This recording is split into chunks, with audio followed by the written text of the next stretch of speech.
হে যুবক, প্রতি সপ্তাহেই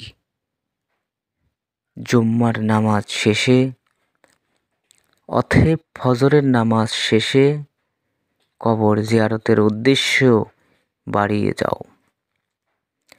কবরের কাছে গেলে তোমার ভয় হবে, আল্লাহর প্রতি স্মরণ হবে যে হে আল্লাহ, কত গুনাহ করেছি আমরা, সকল গুনাহ মাফ করে দাও। যে সকল মানুষ কবরের ভিতর চলে গেছে, এদের কোন হালতে আছে তারা আমরা তো দেখতে পারছি না। অতএব সকল গুনাহ হইতে মাপ চাই আল্লাহ তোমার কাছে। পুরা জিন্দেগির গুনাহ আমার মাফ করে দিও, হায় আল্লাহ।